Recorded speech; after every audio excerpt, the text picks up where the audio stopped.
Wow, I love how brutal you are about his little brother, about your little brother. I'm editing this part out. Deflecting the blame. Yeah. He's like, my little brother, he's crap though. He spent like 5 extra years. You think I'm shit?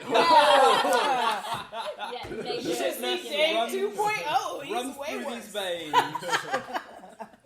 But yeah. It's genetic. Fuck. Mayli's like, I'm reconsidering this genetics now. Okay. I'll sort it out. I'm sure yours will be strong enough to outweigh this over here. So yeah, that's kind of why we did long distance. Medium distance. It was a 90-minute drive away. Yeah, 2-hour drive. But long distance. It's not. But like, I would only see him every other weekend, and then there was this one period. I know it sounds like a big deal now, but it's a big deal then. It's not now. But there was this one section where you had like lots of tests, so I didn't see you for like 3 months, which for me was like back then. I was just like, oh god, like I missed him so much. I understand that. That was going hard. from every day. So if you don't see him now for 3 months, you'll be fine. Oh, it would still suck, but yeah, it'd be much. Also, Dave at university, he lived with a group of boys who were all single, and I was still friends with them today. Like, they're lovely. We called them the freshers because they were a year younger than us, and they would just go crazy. And because I knew what they were like, so part of me was like, oh, what's Dave going doing? on? Yeah. And I can understand that. maybe it's because I'm more secure now. Like, Dave could do it every once now, but back then I was more like, what's Dave doing? What's he doing? Because I was the craziness back then. They were crazy. No, I meant you.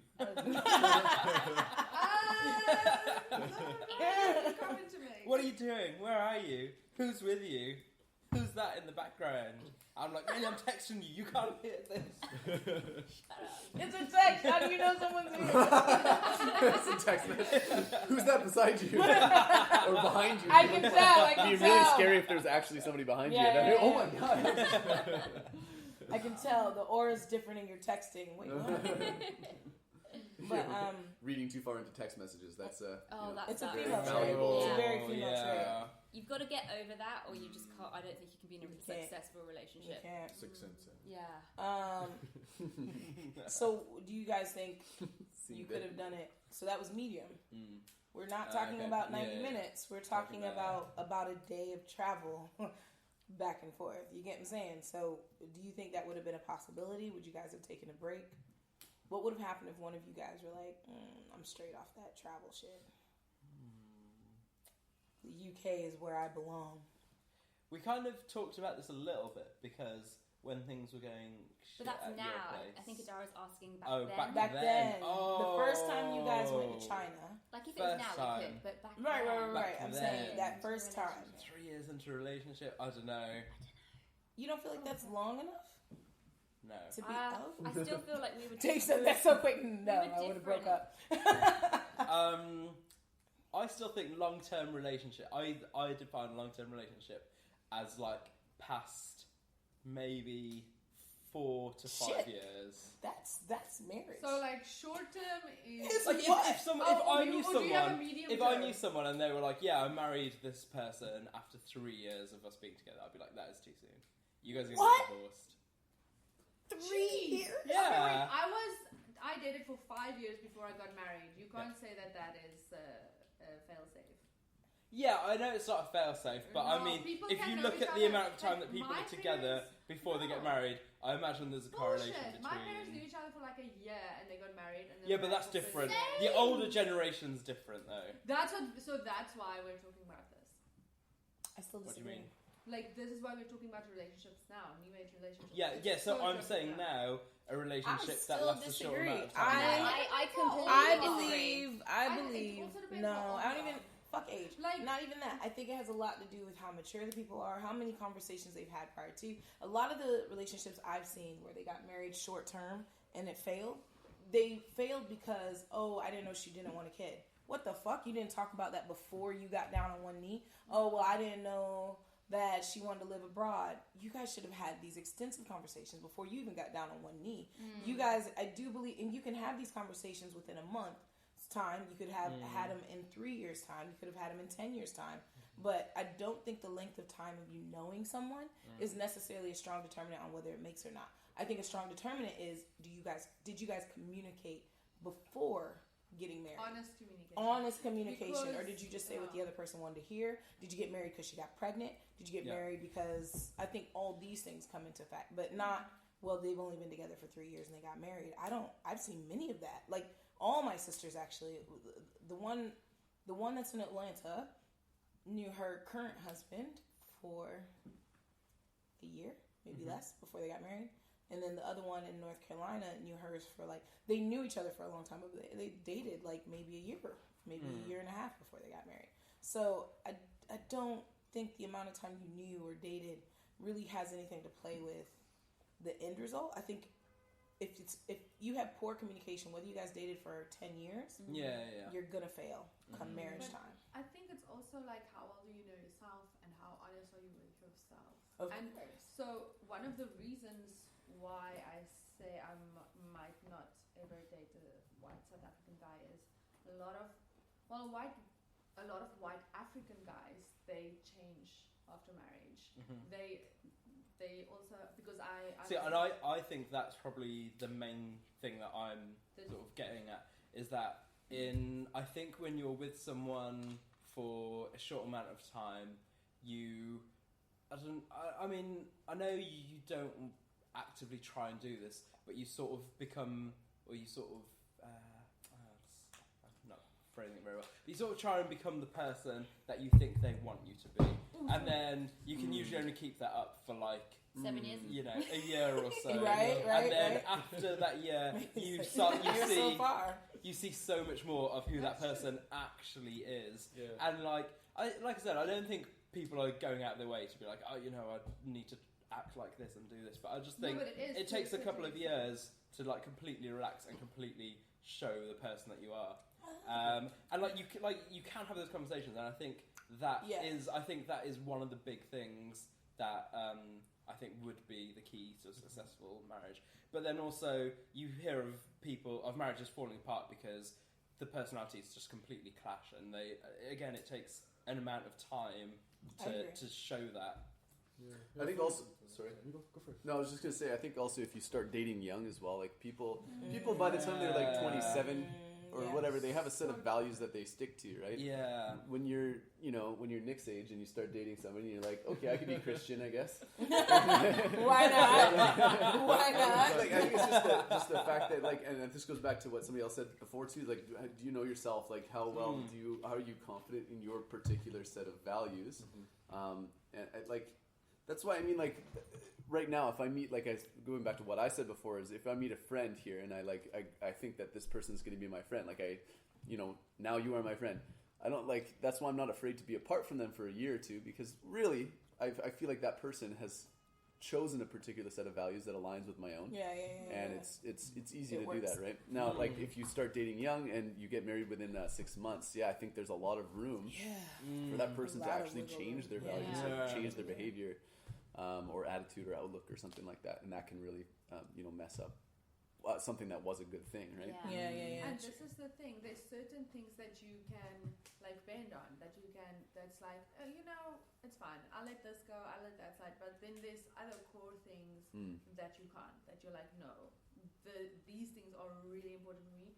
If this is not in my relationship, then it's done. And it takes a long time to know exactly what those things are. Yeah. Nick, you were going to say something. Oh, yeah. Along the lines of what Evan said, it's people tend to hide their true colors until later on, and when they realize that okay, we're not compatible, then things start to crack, right? And when they crack, they crack for a good bit. Yeah. What was I going to say? Was that it? Yeah. You said words from your lips. Right? And I can speak from experience to that too, because my relationship that I had in Canada before, coming to China this time specifically, I was very much like that, right? I started dating this girl, and we were really interested in each other, and she was really kind of really silly, and I was like, I can do that. I can be silly. I can be silly. And not that I'm not silly, but I was not at the level she was, just being silly kind of all the time, right? And then it just got so tiring. And then and I was like, okay, now I need to just sort of relax and do my own thing. And then I think she got she was disappointed. She's like, this is not what I signed up for. Right. Yeah. And I think that happens a lot. Like, you see people get together, and like, I think maybe one of them will have like a quality that the other one admires or likes, or you know, something that you find interesting about them at first, and then you kind of try and emulate that or try and go along with that, and then when it is blatantly clear that either you can't or you can't really have it in you, then it's just gonna fall apart. And like you said, she said that's not what she signed up for. And I think we just, you know, that was and then a rift just grows, and then I moved to China, so. That's a wonderful avoidance technique. You took like Dave's techniques on weather and just kind of like elevated the fuck out of it. But even for my previous longer relationship that I had, well, he says it's not long term, so whatever. It was like a year and a half. No. Like, again, different definitions. Loads right? of people have argued against me on what I define as long term, including his girlfriend. I don't think anyone considers what you think as most people logical. I mean, I don't know my age. I mean, okay. So anyway, we were dating, and when we first started dating, we were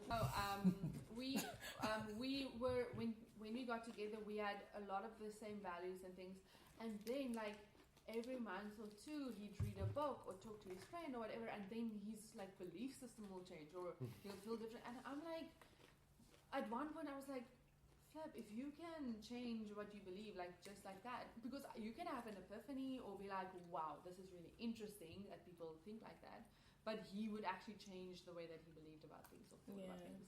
And I was like, if you can change that so easily, like I became really uncertain in our relationship. I didn't feel secure. So that's also the change. I feel like change is another big part. If the person changes, and we do change. That's just and human. That's just human. For that. It happens. Yeah, and then so relationship people. One, how long have you guys like lived together?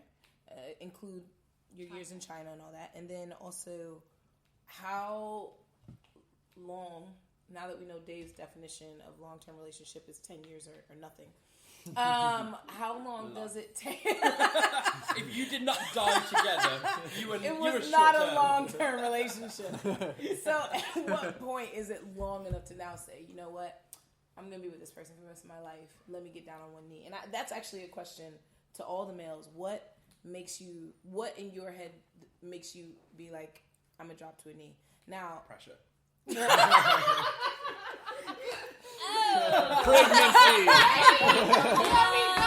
The 3 P's. Her father's shotgun. Now, Dave. Now. But you get what I'm saying. Okay. You know, like, you guys have now been together for 7 years. There's people your age together 7 years. One anomaly. No, not an anomaly. It's an anomaly. I was like, wait, what are you? You guys knew what I was trying to say. I didn't. I wasn't paying attention. And the award for best podcast. Thank you. Nobel Prize. Here we go. We're changing lives over here, guys. But yeah, so one, at your age, it's awkward to be together that long. That's one. Two. It's you guys have now survived coming to China one time, going back, and then coming back again. How many more things do you have to go through, Dave? That's an awesome question. Wait. And what do you guys do? Yes, they do. Do you guys want to get married? Like this one I do know, but yeah, the listeners may not. Do you guys want to get married first off? And at what point do you think? And I mean, just normal, normal for relationship. We do want to get married. Hey. We do want to get married. I like how Mayli's like, I think we do. I think my parents would be pissed if I didn't get married. My parents are pissed right now. They are pissed. As Mayli leans in, I like the amount of times my parents have asked about the the Christianness of our relationship, and I'm pretty sure they've justified it to themselves that like if we eventually get married, it'll all then cancel out. Yeah.